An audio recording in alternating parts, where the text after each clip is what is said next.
அனைவருக்கும் வணக்கம். எல்லாம் வல்ல ஸ்ரீ சத்குரு சாய்நாதர் அருளோடும் வராகி எண்ணெயின் அருளோடும் நம் வேண்டுதல்கள் அனைத்தும் நிச்சயம் நிறைவேறும் நம்பிக்கையுடன் தொடர்ந்து வழிபட்டு கொண்டே வாங்க. இன்றைய பதிவு ரொம்ப முக்கியமான பதிவுங்க. இன்ட்ரெஸ்டிங்கான பதிவுன்னு கூட சொல்லலாம்.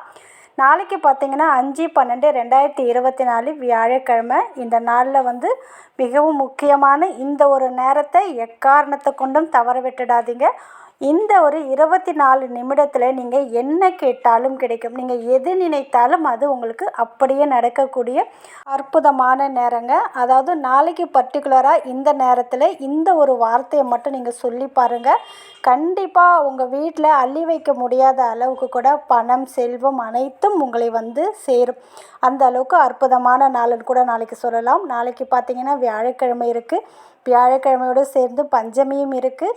அதாவது இந்த நாளில் பார்த்திங்கன்னா குரு பகவானுடைய ஆசீர்வாதமும் விஷ்ணு பகவானுடைய ஆசீர்வாதம், மகாலட்சுமி வராகி எண்ணெயுடைய ஆசீர்வாதம், இத்தனை தெய்வத்தோடைய ஆசீர்வாதம் நாளைய நாளில் நமக்கு கிடைக்கக்கூடிய அற்புதமான நாளாக கூட இருக்குது. நாளைக்கு என்ன விசேஷம், நாளைக்கு என்ன ஒரு சிறப்பு அப்படின்னு பார்த்தீங்கன்னா, அபிஜித் நட்சத்திரம் நாளைக்கு வருதுங்க. ரொம்ப சிறந்த பலன் நாளைய நாளில் வர்றது அதீத பலனை தரக்கூடியது. இந்த அபிஜித் நட்சத்திரத்தில் நம்ம எந்த ஒரு காரியத்தை செஞ்சாலும் அது நமக்கு நன்மையில் தான் போய் முடியும். அதாவது இந்த நேரத்தில் எந்த ஒரு தோஷமும் கிடையாது. ராகுகாலம், யமகண்டம், அஷ்டமி, நவமி இது போல் எந்த ஒரு தடங்களும் இதற்கு கிடையாது. இந்த நாளில் நம்ம எதை செய்தாலும் அது நமக்கு வெற்றியை தான். இந்த நேரத்தில் நீங்கள் எதை செய்தாலும் அது உங்களுக்கு பல மடங்கான நன்மையை கொடுக்கக்கூடியது. 27 நட்சத்திரம் இருக்கிறது நமக்கு தெரியும். 28வதாக ஒரு நட்சத்திரம் இருக்குது. அதுதான் இந்த அபிஜித் நட்சத்திரம். அதாவது உத்திராட நட்சத்திரம் திருவோண நட்சத்திரத்தின் இடைப்பட்ட காலம், அதாவது அந்த 2 நட்சத்திரத்துக்கும் இடைப்பட்ட காலத்தில் வரக்கூடியது தான் இந்த அபிஜித் நட்சத்திரம். இந்த நட்சத்திரம் பார்த்திங்கன்னா ஸ்ரீ கிருஷ்ணருடைய மயில் இறகுல கிருஷ்ணர் இந்த நட்சத்திரத்தை மறைச்சி வைத்திருப்பதாக ஐதீகம். ஏன்னா இந்த நட்சத்திரத்தில் எந்த ஒரு வேலையை தொடங்கினாலும் அந்த வேலை நிச்சயம் வெற்றியில தான் கொண்டு போய் முடியும். அதனால தான் மகாபாரதம் முடிஞ்சதுக்கு அப்புறம் தேவர்கள் ஸ்ரீகிருஷ்ணரிடம் அந்த நட்சத்திரத்தை மீண்டும் அது இருந்த இடத்துல வைக்கும்படி சொன்னாங்க. ஆனால் கலியுகத்தில் இருக்கக்கூடிய மனிதர்கள் ஏதாவது இந்த நட்சத்திரத்தை வச்சு தவறு செய்வாங்க அப்படின்றதுனால மகாவிஷ்ணு என்ன பண்ணியிருக்கிறாருன்னா, அதாவது இப்படி செய்யும்போது கலியுகத்தில் தீமைகள் ஏற்படும். அதனால் இந்த நட்சத்திரத்தை தன்னுடைய மயிலிறகுல மறைச்சி வைத்ததன் காரணம் இதுதான். அதனால் இந்த நட்சத்திரம் பார்த்திங்கன்னா அத்தனை சிறப்பு அம்சம் பொருந்திய இந்த நட்சத்திரம் நாளைய நாளில், அதாவது நாளைக்கு இந்த நட்சத்திரம் இருக்குது.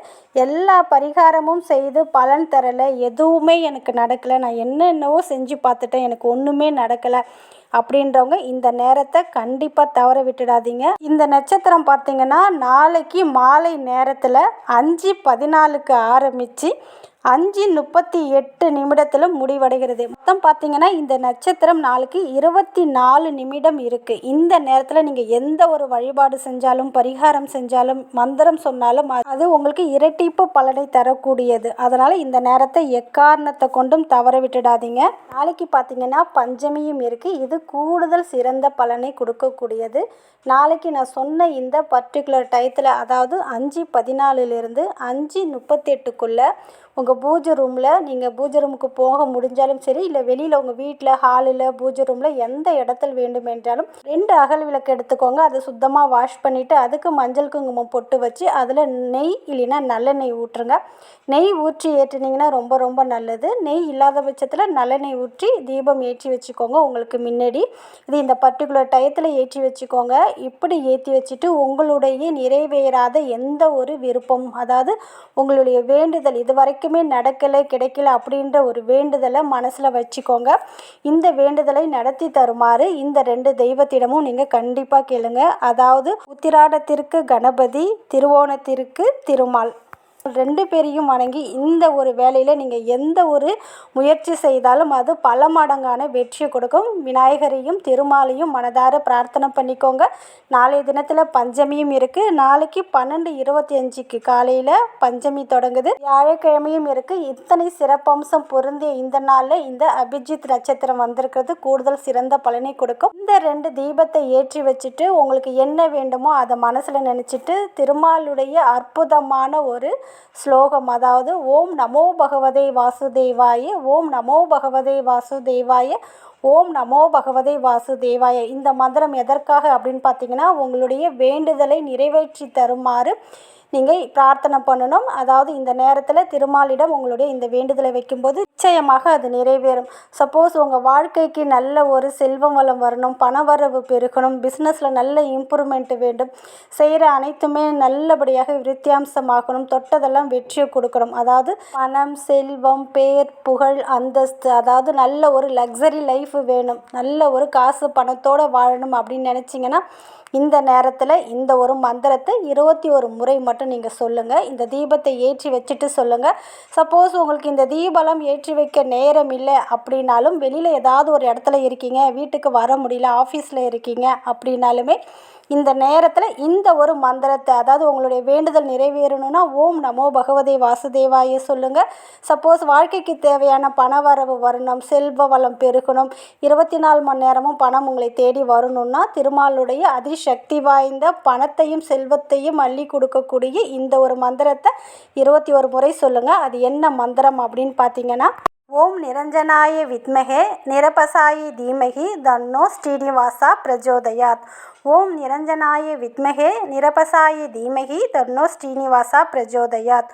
ஓம் நிரஞ்சனாய வித்மகே நிரபசாய தீமகி தன்னோ ஸ்ரீனிவாசா பிரஜோதயாத் அப்படின்ற அந்த மந்திரத்தை திருமாலிடம் நீங்கள் பிரார்த்தனை வைத்து உங்களுக்கு என்ன வேண்டுமோ அதை மனசில் நினச்சிட்டு இந்த மந்திரத்தை நான் சொன்ன முறையில் நீங்கள் சொல்லி வழிபடுங்க. இந்த தீபம் இந்த பர்டிகுலர் நேரத்தில் ஏற்றி வச்சுடுங்க. தீபம் ஏற்ற முடியாதவங்க இந்த ஒரு மந்திரத்தை மட்டும் சொன்னால் போதும். ஏற்றி வச்சுருக்கீங்க பாருங்கள், அந்த தீபம் தானாக குளிரட்டும். நீங்கள் குளிர வைக்க வேண்டாம். தானாக குளிர்ந்ததுக்கப்புறம் அந்த தீபத்தை எடுத்து நீங்கள் தூரமாக வச்சிடலாம். நாளைக்கு இந்த நேரத்தை எக்காரணத்தை கொண்டும் தவற விடாதீங்க. எந்த ஒரு பிரார்த்தனைக்காகவும் எந்த ஒரு வேண்டுதலுக்காகவும் இதை நீங்கள் முயற்சி செஞ்சு பாருங்கள். அதே போல் இந்த நேரத்தில் நீங்கள் ஏதாவது நகை எடுத்தாலும் இல்லை வீடு நிலம் வாங்கக்கூடிய உங்களுக்கு அமைப்பு இருந்ததுன்னா இந்த நேரத்தில் செய்யும்போது அது உங்களுக்கு வளர்ந்து கொண்டே இருக்கும். அந்த அளவுக்கு அற்புதமான நேரம். நாளைய நாள் இந்த நேரத்தை நீங்கள் தவற விட்டுடாதீங்க. மாதவிடாய் காலத்தில் நீங்கள் பூஜைலாம் எதுவும் பண்ண வேணாம். இந்த நேரத்தில் இந்த மந்திரத்தை சொல்லுங்கள். சப்போஸ் நீங்கள் நான்வெஜ் சாப்பிட்ருந்தீங்கன்னா குளிச்சுட்டு இந்த மந்திரத்தை நீங்கள் சொல்ல பாருங்கள். ஏன்னா இந்த நாள் இனி எப்பொழுது வரும் அப்படின்னு நமக்கு தெரியாது. கிடைச்ச இந்த நாளை நம்ம பயன்படுத்திக்கணும். அதனால் நான்வெஜ் சாப்பிட்டா குளிச்சுட்டு சொல்லுங்கள். மாதவிடாய் காலத்தில் விளக்கெல்லாம் ஏற்றாமல் எந்த இடத்துல இருக்கீங்களோ அந்த இடத்துல உட்காந்து திருமாலை மனசில் நினச்சிட்டு இந்த மந்திரத்தை சொல்லுங்கள். நிச்சயம் நல்ல பலனை கொடுக்கும். நல்லதே நடக்கும். நன்றி.